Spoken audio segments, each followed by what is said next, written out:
Un homme peut avoir une âme ardente qui influence profondément les âmes des autres et qui agit puissamment dans le domaine des émotions. Mais la foi des auditeurs se trouve alors comme greffée sur cette influence, cette sagesse humaine, psychique, et pas sur Dieu. Il n'y a pas eu contact avec la puissance de Dieu.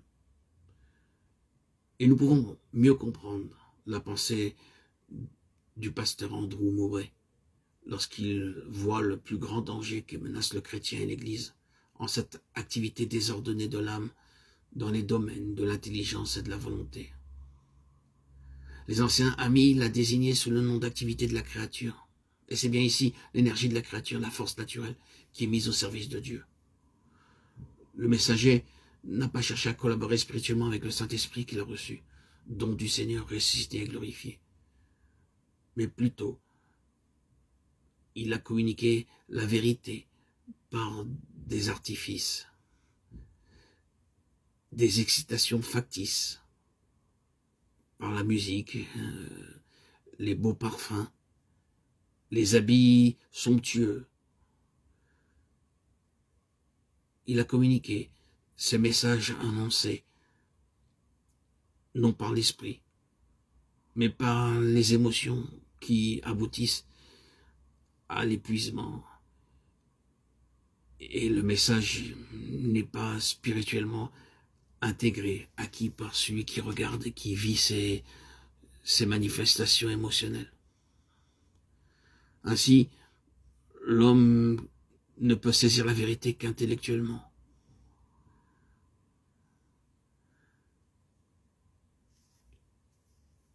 Un homme peut avoir une âme ardente qui influence profondément les âmes des autres et qui agit puissamment dans le domaine des émotions.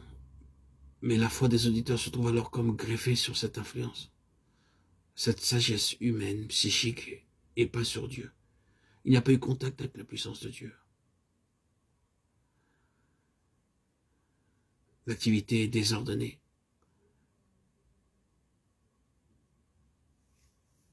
C'est bien ici l'énergie de la créature, la force naturelle qui est mise au service de Dieu. Le messager n'a pas cherché à collaborer spirituellement avec le Saint-Esprit qu'il a reçu, don du Seigneur ressuscité et glorifié. Il se trouve alors que l'homme qui n'a saisi la vérité qu'intellectuellement influencera la destinée éternelle d'âme immortelle, qu'une forte individualité dominera sur la vie des autres. On élaborera des plans pour atteindre les âmes et les amener à Dieu, et nous aurons les concerts pour fumeurs, les attractions musicales, les conférences sur des sujets populaires. Chacune de ces choses révélant la mentalité des promoteurs. Ceux-ci peuvent être nés de nouveau, mais étant encore dominés par l'âme. Ils ne savent pas comment collaborer avec le Saint-Esprit qui communique sa puissance aux messagers pour le salut des pécheurs. Combien de disciples qui ont reçu le Saint-Esprit et qui sont restés émotionnellement attachés à leur chair,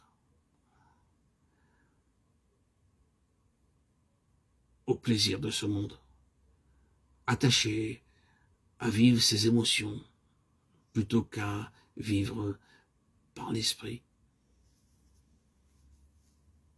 marcher selon l'esprit.